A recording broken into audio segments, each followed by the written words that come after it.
ना अग्रवा थाने के अंदर लांदड़ी गांव के महेंद्र सिंह जी हैं और उसके दो भाई हैं। 3 लोगों का अपहरण हो गया। महेंद्र के जो साले हैं सुरेंद्र जी, उन्होंने एसएचओ प्रोफेशनल डीएसपी अग्रवा इनको सूचना दी और इन्होंने आगे सूचना को हायर ऑफिसर्स को हमें इन्फॉर्म किया, डीएसपी साहब को इन्फॉर्म किया। तो हमारी एवीटी की जो टीम थी महेंद्र के नेतृत्व के अंदर वो तैयार हुई और साथ के साथ साइबर सेल और डीएसपी मन्नू और साथ में एसएचओ, और इन लोगों ने 1.5 घंटे की दौरान ही अपहृत 3 व्यक्ति कहाँ पर अपहृत करके रखे हुए हैं वो उनको सकुशल छुटवा लिया। और मेन जो अक्यूज जो था संदीप इंस्ट्रूमेंट था जो उनको अपहरण करने में, उसको भी रिहा करवा लिया। इसके पीछे स्टोरी बड़ी इंटरेस्टिंग है। वो ये कि 2 बंदे जो अपहृत हुए थे, मिट्टू और विनोद, ये राधेश्याम जी हैं सीएमडी जो जेल के अंदर हैं, फॉर्चून में करके, तो उनके ड्राइवर रहे हैं। इन लोगों को ये गलत सूचना कहीं से मिल गई कि हो सकता है उनके कुछ पैसे वगैरह उनके पास में रखे हों, तो उन्होंने इजी अर्निंग मनी का एक जो है ना वो एक प्लानिंग जो है वो बनाई। और प्लानिंग जब जो बनाई है तो उसमें से 2 अक्यूज जो हैं संदीप के साथ जो लोग थे, एक सामन के हैं, सामन कोठी महम के अंदर है, और दूसरा मुंडाल के हैं, 2 शीशवाल के हैं। तो ये बाहर के लोग भी हैं। इन्होंने इनकी प्लानिंग वगैरह जो है ना पहले से इनके दिमाग में थ्योरी थी और उन्होंने इसको करके और लोगों को बुलवाया। पहले महेंद्र को बुलवाया, महेंद्र के फ़ोन से ही फ़ोन करके उसके 2 भाइयों को बाद में बुलवाया और बहाने सर लेके गए उनको, क्योंकि जानते थे एक दूसरे को कि आज़ाद नगर के अंदर कोई गाड़ी देखनी है सेकंड हैंड, वो हम खरीदेंगे। उनके साथ में गए और उनको एक को महेंद्र को पहले ले गए, मकान के अंदर बंद कर दिया और बाद में उसके दोनों भाइयों को ले जाकर के भी मकान के अंदर उनको बांध दिया रस्सों से। और 5 आदमी जो लखीमपुर के थे, जो उनके कॉन्टैक्ट में थे, काम करते थे, उन लोगों को उनकी रखवाली के लिए वहाँ पे छोड़ दिया। फ़ोन महेंद्र का अपहृत जो महेंद्र था उसी के फ़ोन से कॉल करके 50 लाख की फिरौती मांगी गई और सेक्टर 13 पहुंचने की बात कही गई। तो वहाँ हमारी साइबर की जो टीम थी, वो हमारी शाही की जो टीम थी, इन्होंने ट्रैप लगाया और वहाँ पहुँच करके रेड हैंडेड संदीप को पकड़ के उन लोगों को कर लिया सकुशल बरामद। और बाकी ये 4 जो मुलजिम जो थे प्लस 5, उनमें से एक आदमी सुरेंद्र नाम का आदमी जो है ना वो बचा हुआ है। बाकी 3 और लोगों को अरेस्ट कर लिया गया। 8 लोगों को अरेस्ट किया जा चुका है और उन लोगों को सकुशल जो बरामद किया जा चुका है। तो ये एक ऐसी एक जघन्य घटना थी, क्योंकि अपहरण करने वाले और अपहृत जो हुए हैं वो दोनों एक दूसरे को जानते हैं।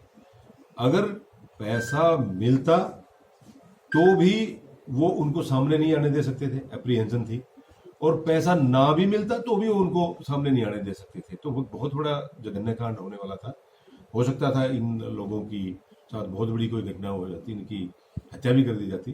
तो वो पुलिस की तत्परता की वजह से और प्रॉम्प्टनेस जो हमारी टीमों की रही है, हमारे दोनों डीएसपीओ ने स्वयं फील्ड में उतर करके उसको सुपरवाइज किया है, हमारी साइबर की और सीए की टीम की तत्परता की वजह से 3 निर्दोष जो व्यक्ति हैं वो टाइमली बचाए जा सके।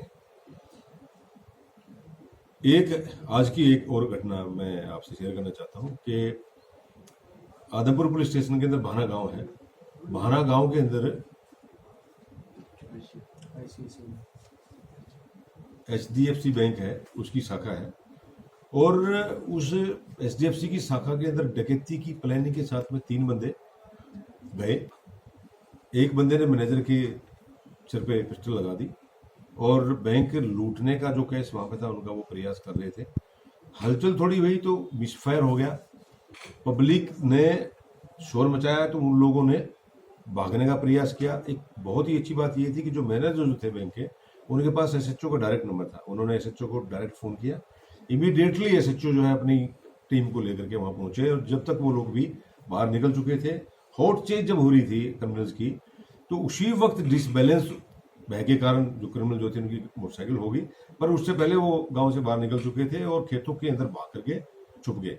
हमारी जो टीम थी वहाँ, उसके बाद 112 की भी कॉल हुई और 6 या 7 मिनट की देरी से 112 की गाड़ी भी बैंक पहुँच गई। तो उनको डायरेक्शन मिली तो उस वक्त वो भी एक टीम सम्मिलित हो गई और उन लोगों ने मिल करके, पुलिस की जो टीम जो थी, उन लोगों ने खेतों के अंदर कॉम्बिंग ऑपरेशन चला करके और आधे घंटे के अंदर 2 लोगों को पकड़ लिया।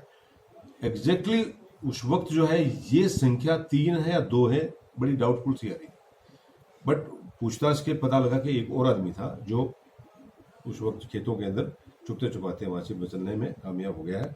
तो एक बहुत बड़ी घटना डकैती की बैंक के अंदर होने से वो भी पुलिस की तत्परता की वजह से, और हमारे SHO जो हैं संदीप जी, उनकी प्रॉम्प्टनेस की वजह से वो बच गई है। बहुत अच्छा काम किया है हमारे सरकार के और हमारे सीनियर अफसर्स के। ये ऑर्डर है कि इस तरीके से जो काम करने वाले हैं उनके मनोबल को बढ़ाने के लिए उनको कैश रिवार्ड दिलाया जाए। तो मैं भेज रहा हूँ SHO जो हमारे संदीप जी हैं उनको 25,000 रुपये का नाम, उसके साथियों को 10,000 और 5,000 मैं से इस नाम की रिकमेंडेशन करके भेज रहा हूँ। और ऐसे ही हमारे AVT के जो इंचार्ज जो रहे हैं और हमारे DSP साहब जो रहे हैं, प्रोफेशनल जो SHO का काम कर रहे हैं, उसकी जो टीम है उनका भी हम अलग से इनाम देने के लिए DGP साहब को एक अनुशंसा पत्र जो है वो भेज रहे हैं, ताकि जज्बा इनके अंदर काम करने का रहे और इस प्रकार के अचीवमेंट जो है, जो भी जितनी भी घटनाएं यहाँ पे घटें, वो उनके ऊपर इमीडिएटली जो है वो कार्रवाई अमल में लाई जाकर के उनको पकड़ा जा सके। इससे एक मैसेज ये भी जाएगा क्रिमिनल्स के अंदर कि वहाँ पे बड़े फास्ट रिएक्शंस हैं और टीमें हमारी वैसे भी तैयार हैं। हमारी जो शहर की टीमें हैं, हमारे SHO वगैरह हैं, हमारे DSPs हैं, वो सारे प्रोएक्टिव हैं। और ऐसी जो सूचना होती है तो हमने एक अपना प्रॉपर एक सेलिंग प्लान डिस्ट्रिक्ट की बना रखी है, और ऐसी जब कोई घटना होती है तो हम तुरंत जो है, इंक्लूडिंग में बहुत सी जो जितनी घटनाएं जो भी होती हैं, तो मैं खुद मौके पे जाता हूं और पूरी की पूरी उसकी मॉनिटरिंग भी करता हूं। तो ये हमारा प्रयास है कि कोई भी क्रिमिनल जो है वो दुस्साहस ना कर पाए हिसार डिस्ट्रिक्ट के अंदर आकर के किसी प्रकार का कोई क्राइम कमिट कर दे। सर, पुलिस कर्मियों ने जो काम किया उसके लिए प्रोत्साहित किया जा रहा है, बहुत अच्छी बात है। अगर इसमें कोई सिविल मैन भी आपकी मदद करता है पुलिस प्रशासन की, क्या उनको भी प्रोत्साहित किया जा रहा है? जी बिल्कुल। देखिए, अभी आपने एक बहुत अच्छा प्रश्न पूछा। सेक्टर 14 से एक लड़की जो है वो गुम हो गई, चली गई थी और रोहतक तक वो पहुंच गई थी। वहाँ एक भले आदमी ने सपोर्ट किया उस बच्ची को, और व्हाट्सएप के माध्यम से उसके पास मैसेज गया हुआ था। तो बच्ची को जब उन्होंने फोटो वगैरह मिलान करके देखा तो वो वही बच्ची थी। तो उन्होंने हमें इन्फॉर्मेशन दी, हम बच्ची को लेकर के आए। तो हमने 26 जनवरी को जो है, इसी 26 जनवरी को उस बंदे को रोहतक से बुलवा करके और जिला प्रशासन की तरफ से उनको सम्मानित किया है। तो हम ऐसे लोग जो कानून की मदद करते हैं उन लोगों को न केवल सम्मानित करेंगे बल्कि उचित इनाम भी जो है ना उनको दिलवाएंगे। और मैं आपके माध्यम से ये अनुरोध करना चाहता हूं कि हर एक शहरी का ये फर्ज बनता है कि किसी के साथ भी कोई घटना घटती है, किसी के साथ भी कोई क्राइम कमिट होता है, वो तुरंत जो है 112 नंबर, 100 की बजाय आजकल 112 नंबर हो गया है, 112 नंबर के ऊपर इंफॉर्मेशन दें। 112 नंबर पे जो इन्फॉर्मेशन आएगी, हमारे डिस्ट्रिक्ट के अंदर इमरजेंसी रिस्पॉन्स व्हीकल्स, ERV हम उनको बोलते हैं, 23 नंबर्स की हैं, 23 की संख्या के अंदर यहाँ पे नियुक्त हैं, जिसके ऊपर बहुत अटेंटिव और स्मार्ट जो है पुलिस अफसर्स को लगाया गया है। और रिस्पांस टाइम जो है वो मैक्सिमम 20 मिनट का है। तो जो भी सूचना अगर आती है, आप में बल नहीं है, किसी आदमी को किसी के साथ मारपिटाई हो रही है या किसी का हत्या प्रयास करने का प्रयास किया जा रहा है, आप अगर उसको सामने आकर के बचा नहीं सकते, तो मेरा ये अनुरोध है कि कम से कम 112 के फोन के ऊपर जो है ना आप इमीडिएटली बताएं, या किसी पुलिस अफसर को आप जानते हैं उसके डायरेक्ट उसके फोन के ऊपर फोन करके बताएं, ताकि अपराधी को पकड़ा जा सके और जिसके साथ घटना घट रही है उसको बचाया जा सके। सर, जिला हिसार में ऐसी कितनी गाड़ियां अभी तक कार्य कर रही हैं? 23 हमारे पास 23 गाड़ियां हैं।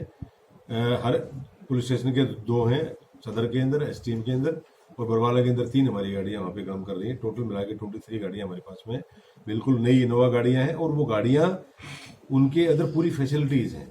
आप देखते हैं कि कोई इंजर्ड आदमी है तो स्ट्रेचर है, उसको फर्स्ट एड देने के बाद में उसको हॉस्पिटल ले जाने के लिए, और उनका अपना एक ऑनलाइन इंटरनेट के थ्रू जो है ना उनकी अपनी ऑपरेशन वगैरह होता रहता है।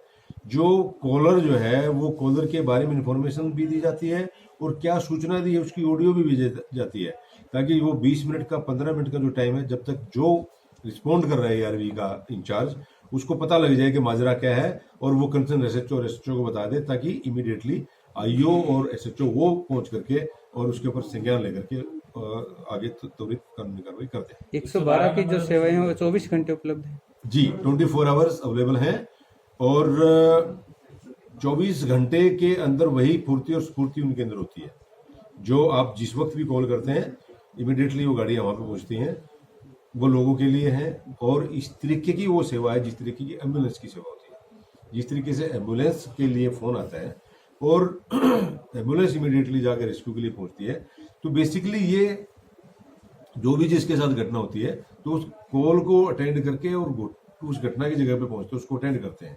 साथ के साथ पुलिस स्टेशन जो लोकल है वहाँ के एसएचओ और आईओ को उनको इन्फॉर्म कर दिया जाता है, सो दैट प्रॉम्प्टली वो जाके टेक ओवर कर ले और वो वहाँ से ईआरबी जो है वो मुक्त हो जाती है, ताकि दूसरी अगर कोई उसको कॉल आती है तो वो उसको अटेंड कर ले। एक बात मोर आपको बता दूं कि डिजिटल जो मैप है उसके ऊपर इसकी मॉनिटरिंग होती रहती है पंचकुला के अंदर।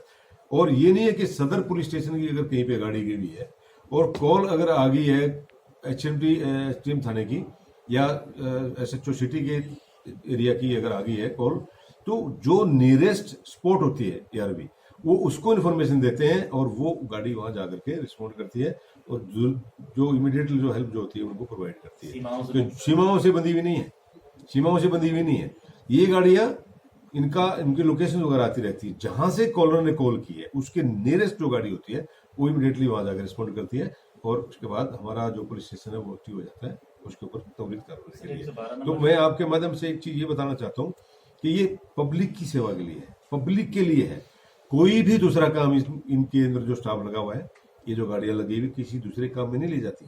ये 24 घंटे वहां पर क्राइम को वॉच करने के लिए, क्राइम को रोकने के लिए, और जो भी विक्टिम है जिस भी क्राइम का जहां पर भी है उस विक्टिम तक मैक्सिमम 20 मिनट के अंदर पहुंचने के लिए है।